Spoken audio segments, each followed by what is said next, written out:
Welcome friends, कैसे हैं आप? आई होप आप बहुत अच्छे होंगे। एक्सेल ट्यूटोरियल का ये थर्ड वीडियो होने वाला है और इसमें हम अलाइनमेंट के बारे में देखेंगे। तो सबसे पहले हम एक्सेल को ही खोल लेते हैं। सबसे पहले एक्सेल खोलने की प्रैक्टिस आपको हो जानी चाहिए कि विंडो में जाके जो भी आप रिसेंट में खोलेंगे तो वो आपको मिल जाएगा। तो यहाँ पर एक्सेल है हमारे, तो यहाँ पर जैसे ही हम एक्सेल पर क्लिक करते हैं तो हमारे पास इसका इंटरफेस आ जाता है ओपन होके। इसमें हम ब्लैंक वर्कबुक को चूज़ करेंगे। इसके बाद हमने पिछले वीडियो में जो हमारा सेकंड वीडियो था उसमें हमने फॉन्ट के बारे में सब कुछ सीख लिया था कि हम किस तरह से इसको यूज़ करते हैं। एक बात का हमें ध्यान रखना है, हम जैसे जैसे सीखते जाएंगे तो एक ऑप्शन के साथ दूसरा भी यूज़ करते जाएंगे, जिससे आपका रिवीजन भी जल्दी से हो सकेगा। तो चलिए स्टार्ट करते हैं वीडियो को। यहाँ पे हम अलाइनमेंट सीखते हैं। तो अलाइनमेंट बेसिकली होता क्या है? अलाइनमेंट वो चीज़ होती है कि जो आप किसी भी सेल के ऊपर आप लिखते हैं वर्ड, या जैसे मान लीजिए हमने इसे क्या किया, थोड़ा सा स्प्रेड किया यहाँ पे, ठीक है। और हम यहाँ पे लिखते हैं माई कार इज ब्लैक, ठीक है। माई कार इज ब्लैक ये हमने लिखा है यहाँ पे। आप देखेंगे कि ये बाय डिफ़ॉल्ट किस तरफ लिख रहा है, लेफ्ट साइड लिख रहा है। अगर आप ध्यान देंगे यहाँ पे तो जो हमने लिखा है माई कार इज ब्लैक, हम थोड़ा बोल्ड कर लेते हैं, जैसे हमने सीखा है तो रिवीजन भी हो जाएगा। इसे बोल्ड कर लेते हैं, हम थोड़ा सा इसे बड़ा भी कर लेते हैं, है ना। तो अब आपको अच्छे से देखने में आसानी हो जाएगी अब आपको। तो माई कार इज़ ब्लैक हमने लिखा, देखिए लेफ्ट साइड में बाय डिफ़ॉल्ट आ रहा है, ठीक है। तो ये क्या है, लेफ्ट अलाइन है। अगर हमें क्या करना है, इसी को अगर हम चाहते हैं कि बिल्कुल बीचों बीच लिखें, देखिए हमारे पास कुछ ऑप्शन होते हैं। ये इसको हम कहते हैं क्या, अलाइन लेफ्ट या लेफ्ट अलाइन, ठीक है। इसे हम कहते हैं सेंटर और इसे हम कहते हैं यहाँ पर अलाइन राइट। यहाँ पे जस्टिफाई जैसा कुछ नहीं होता है। जस्टिफाई हमारा कहाँ मिलता है, वर्ड पे, तो वो चीज़ हम वहाँ पे देख चुके हैं। अगर आपने अभी तक वो वीडियो नहीं देखा है तो आप देख लीजिएगा। यहाँ पे हम सेंटर में लाने के लिए इसे जैसे ही हम यहाँ पे क्लिक करेंगे, यानी हम सेंटर अलाइनमेंट में क्लिक करेंगे, तो जो भी हमारा सेंटेंस लिखा है या वर्ड लिखा होगा तो यहाँ पर वो सेंटर में आ जाएगा। जैसे ही हमें मान लीजिए कि हमारा सेंटर में है, कोई वर्ड लिख रहा है, हम इसे लेफ्ट में चाहते हैं तो इसको बटन दबाएंगे, यानी कि लेफ्ट अलाइन करेंगे तो लेफ्ट साइड आएगा। साथ ही अगर हम राइट साइड करते हैं तो ये सीधे राइट में आ जाएगा। तो अलाइनमेंट यानी कुछ नहीं, जो आपका ये पोजीशन होता है कि सेंटर में है, लेफ्ट में चाहिए कि राइट में चाहिए, यही सब आपका ये अलाइनमेंट कहलाएगा। लेकिन कभी कभी क्या होता है कि आप कई चीज़ें लिखते हैं, ठीक है, लेकिन वो क्या होती है, मिडिल में नहीं आती, यानी कि मिड में नहीं आती। मान लीजिए हम इसे फैला देते हैं, ठीक है। जैसे ही हम इसे स्प्रेड कर देंगे नीचे की ओर तो देखेंगे माई कार इज ब्लैक जो है, तो बिल्कुल यहाँ पे last bottom side right side आ रहा है ना, कोई राइट। मान लीजिए हमें इसको बिल्कुल सेंटर में लाना है, तो हम क्या कर सकते हैं इसके लिए, हमको ये तो पता है कि सेंटर में लाने के लिए हम जैसे ही सेंटर पे क्लिक करेंगे तो सेंटर पे आएगा, लेकिन आप देख सकेंगे कि मिडिल में नहीं आएगा। तो इसके लिए यहाँ पे कुछ अलाइनमेंट और होते हैं, जैसे हम टॉप, मिडिल और यहाँ पे बॉटम बोलते हैं, ठीक है। तो यहाँ पर क्या है, अभी ये बॉटम में सेट है, ठीक है। तो हम जैसे हम सेंटर पे लाने के बाद यहाँ पर जैसे ही मिडिल पे क्लिक करेंगे तो ये बिल्कुल बीचों बीच आ जाएगा। मान लीजिए हमें बीचों बीच नहीं चाहिए, हमें ये क्या चाहिए, टॉप पे चाहिए, तो हम टॉप पे कर लेंगे, ठीक है। मान लीजिए हमें यही सेंटेंस अगर यहाँ साइड में चाहिए टॉप में, तो हम इसे दबा लेंगे। तो आई होप आप समझ गए होंगे इसे किस तरह से यूज़ करना है ना। अगर मान लीजिए राइट में चाहिए तो राइट कर लीजिए, सेंटर में चाहिए सेंटर कर लीजिए, यहाँ पे आपको बॉटम में चाहिए बॉटम कर लीजिए, बॉटम में लेफ्ट करना है लेफ्ट कर लीजिए। तो आपका मतलब हर तरह का यहाँ पे एग्जाम्पल यहाँ पे कंप्लीट हो चुका है, ठीक है। तो इस तरह से आप यहाँ पे इसका बहुत ही अच्छे तरीके से यूज़ करके अपना काम यहाँ पे करवा सकते हैं, ठीक है। हमारा नेक्स्ट ऑप्शन क्या है, आप यहाँ पे देखेंगे नेक्स्ट ऑप्शन है डिक्रीज इंटेंट और यहाँ पे है इंक्रीज इंटेंट, ठीक है। सेम वही काम करेगा जो हमने वर्ड पे सीखा था, है ना।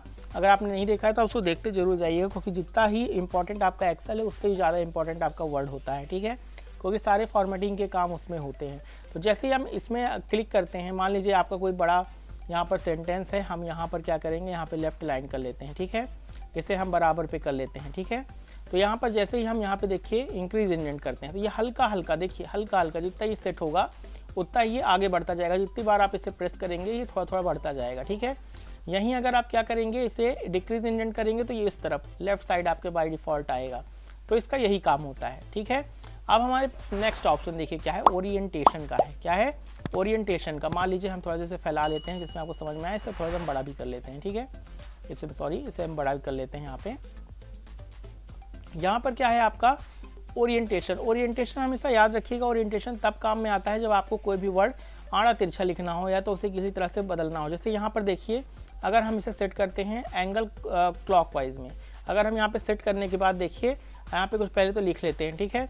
जैसे ही हम यहाँ पे लिखते हैं, ठीक है, यहाँ पे देखिए जैसे लिखने के बाद दूसरी जगह क्लिक करेंगे तो ये क्या हो जाएगा, बिल्कुल जिस तरह आपने यहाँ पर सेलेक्ट किया था एंगल काउंटर क्लॉकवाइज वैसे ये हो जाएगा।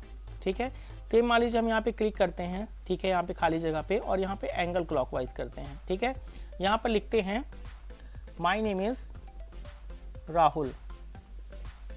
ठीक है, और यहाँ पे जैसे दूसरी जगह आप यहाँ पे क्लिक करेंगे ना तो ये देखिए ये कहाँ पे आ गया, इस तरह से आ गया। ठीक है, इस तरह से आ गया, लेकिन हमें क्या चाहिए, इसे सेंटर में चाहिए, लेकिन हम सेंटर पे ले आ लिए। ठीक है, हमें ये लेफ्ट साइड चाहिए, हम लेफ्ट साइड में लेके आएंगे। ठीक है, हमें बोल्ड करना है, हम बोल्ड करेंगे, हमें थोड़ा सा तिरछा करना है, इटैलिक करेंगे, अंडरलाइन भी कर सकते हैं। ठीक है, हम इसका फॉन्ट बदल सकते हैं। ये सब चीज़ें हमने सीख ली है पहले से, हम आपको थोड़ा सा याद दिलाना चाहते हैं। ठीक है, हम इसे सेंटर पे ला रहे हैं। ठीक है, आप देख लीजिए, आपको समझ में आया होगा बहुत अच्छे तरीके से। सेम इसी तरह से देखिए यहाँ पे अलग अलग तरीके के यहाँ पे फॉन्ट आपको मिल जाते हैं। जैसे हम मान लीजिए यहाँ पे क्लिक करके यहाँ पे कुछ अलग तरीके के चाहते हैं कि वर्टिकल में टेक्स्ट यहाँ पे टाइप हो, है ना, तो यहाँ हम चाहते हैं कि वर्टिकल में आपका नाम मान लीजिए कुछ भी हो सकता है। मान लीजिए हम यहाँ पे लिख लेते हैं रोहन। रोहन आपने यहाँ पे लिखा। ठीक है, और यहाँ पे जैसे दूसरी जगह क्लिक करेंगे, देखिए रोहन कैसे आ रहा है आपका, जो आपने स्टाइल यहाँ पे चूज़ किया, यानी वर्टिकल टेक्स्ट में आ रहा है। ठीक है, वर्टिकल टेक्स्ट के बाद अगर आप ये वाला करते तो यहाँ पे आ जाता। ठीक है, अगर आप यहाँ पे रोटेट टेक्स्ट करेंगे तो यहाँ पे उल्टा साइड करके आएगा, है ना, तो इस तरह से आप यहाँ पे फॉर्मेटिंग कर सकते हैं। आई होप आपको ये बहुत ही अच्छे तरीके से समझ में आ गया होगा अलाइनमेंट का। अब देखिए हमारा नेक्स्ट क्या है ऑप्शन, रैप टेक्स्ट। हम ये भी देख लेते हैं कि रैप टेक्स्ट आखिर काम कैसे करता है। ठीक है, हम सबसे पहले तो स्टार्टिंग में आ जाते हैं।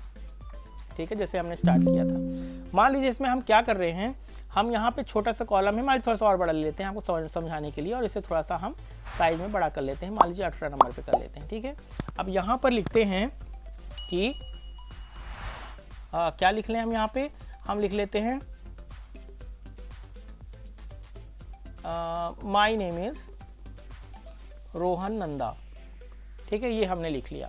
एग्जाम्पल के लिए कुछ भी लिख लेते हैं, अभी कुछ याद नहीं आ रहा। ठीक है, उसके आगे कुछ और लिख लेते हैं ना, जैसे ही इज़ सो स्मार्ट, ये लिख लेते हैं। ठीक है, ही इज़ सो स्मार्ट।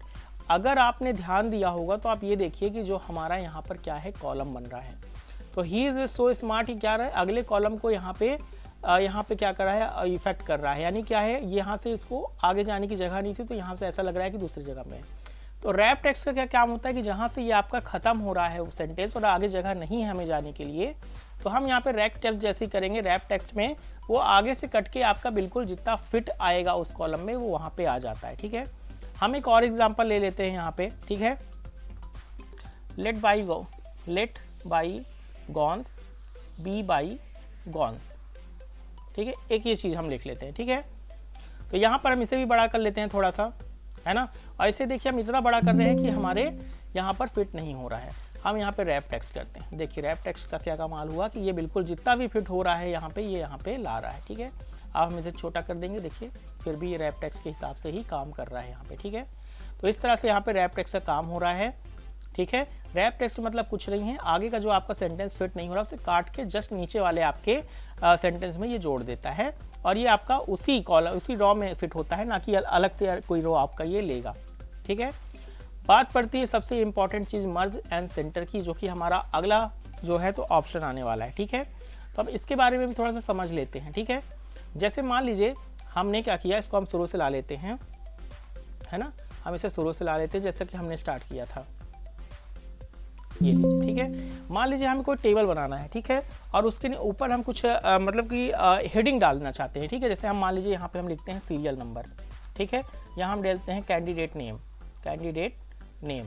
ठीक है, यहाँ पे हम लिखते हैं रोल नंबर। ठीक है, यहाँ पर हम लिख देते हैं ग्रेड। ठीक है, यहाँ पर हम लिख लेते हैं परसेंटेज। ठीक है, इतनी चीज़ें हमने यहाँ पे लिखी। तो अब देखिए कुछ चीज़ों को तो हम यहीं से देख लेंगे कि हम देखिए एक चीज़ आप यहाँ पे समझ लीजिए जो आपके लिए बहुत इंपॉर्टेंट है। आपको किसी भी सेल को अगर बराबर पे फिट करना है, सीरियल नंबर है ना, अगर हम इसे डबल क्लिक यहाँ पे लाके करते हैं तो बिल्कुल जितना यहाँ पे लिखा है उतना ही यहाँ पे फिट हो जाता है। ठीक है, आप देख रहे हो, इसे हम थोड़ा साइज में बड़ा कर लेते हैं जिससे आपको और समझ में आए, हो सकता है थोड़ा सा छोटा होगा आपको समझने के लिए। ठीक है, तो सीरियल नंबर है, हम यहाँ पे देखिए सबसे लास्ट में कॉर्नर में जो हमने ये लिया है, बी के जस्ट कॉर्नर में डबल क्लिक करेंगे तो जितना हमारे पास जगह होगी उस हिसाब से ये ऑटोमेटिक एडजस्ट हो जाएगा। ठीक है, सेम हम कैंडिडेट के साथ भी कर देते हैं, रोल नंबर के साथ भी हम सेम करते हैं। ठीक है, ग्रेड के साथ भी देखिए करते हैं, और यहाँ पे परसेंटेज के हिसाब से भी करते हैं। तो आप देख रहे होंगे बिल्कुल ऑटो फिट हो गया ये, है ना। अब देखिए हमने यहाँ पे क्या समझा था कि हम किस तरह से यहाँ पर बराबर से हम यहाँ पे बॉर्डर ले सकते हैं। तो ऑल बॉर्डर जैसे करेंगे तो देखिए यहाँ पे ये सेट हो गया। एक तरह से आप समझते रहिए, अभी ट्रेनिंग है एक तरह से, धीरे धीरे हम इन सब के ऊपर काम करेंगे। आज मान लीजिए कि हमारी शुरुआत है। अब ठीक है, सीरियल नंबर हो गया, कैंडिडेट हो गया, रोल नंबर, लेकिन हमें अभी हेडिंग तो चाहिए ना भाई, हम क्या कर रहे हैं। तो हम यहाँ पे मान लीजिए हेडिंग डालते हैं स्टूडेंट डेटा। क्या लिखते हैं, स्टूडेंट डेटा।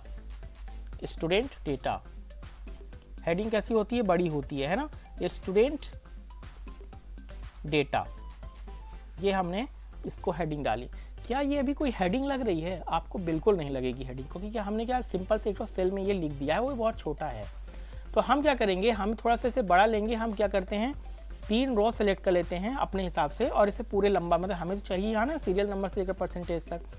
तब यहाँ पे काम होता है मर्ज एंड सेंटर का। मर्ज एंड सेंटर क्या करता है आपका, ये पूरे सेल को और कॉलम को, है ना, यहाँ पूरे रॉ को, सॉरी पूरे रॉ को यहाँ पे, और ये जो कॉलम है ना इन सबको क्या करेगा, मर्ज करेगा। और मर्ज करते ही मर्ज एंड सेंटर लिखा है, सेंटर भी लिखा है, मतलब ये बिल्कुल बीचों बीच करेगा।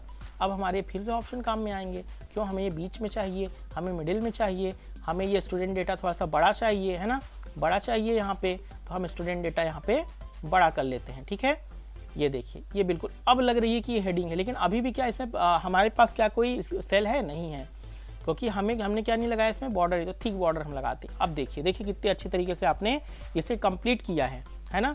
तो अब मर्ज एंड सेंटर का काम क्या होता है, किसी भी टेक्स्ट को आप एक तरह से कई सारे रॉ और कॉलम को मिलाकर मर्ज करते हैं। मर्ज मतलब क्या, इकट्ठा कर लेते हैं और वो एक बन जाता है ना।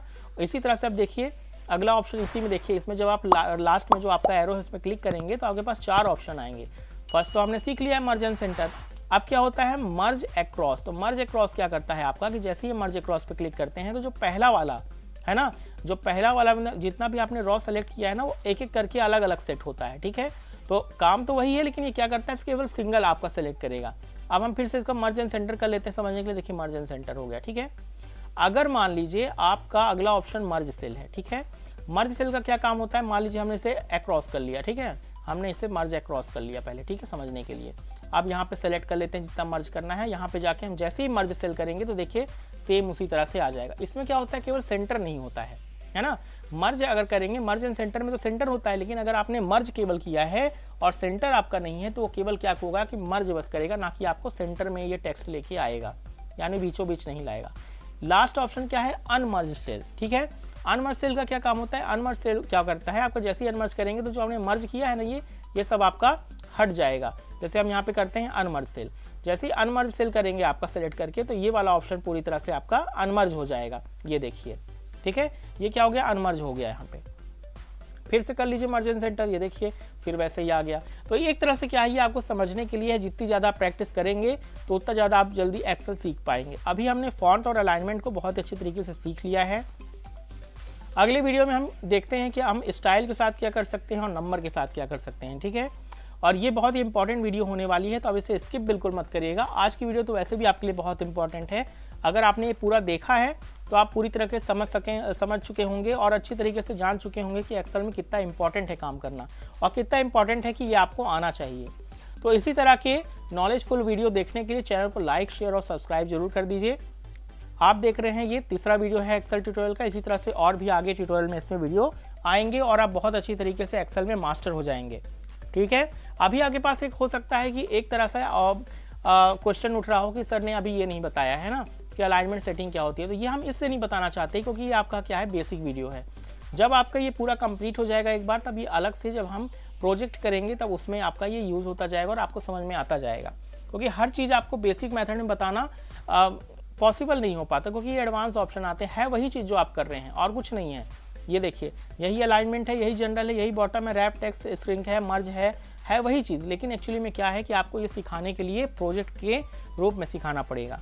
ठीक है, तो आज की वीडियो हम यहीं तक रखते हैं। चैनल को लाइक, शेयर, सब्सक्राइब करिए। हम मिलते हैं अगले वीडियो में। वीडियो को देखने के लिए थैंक यू वेरी मच।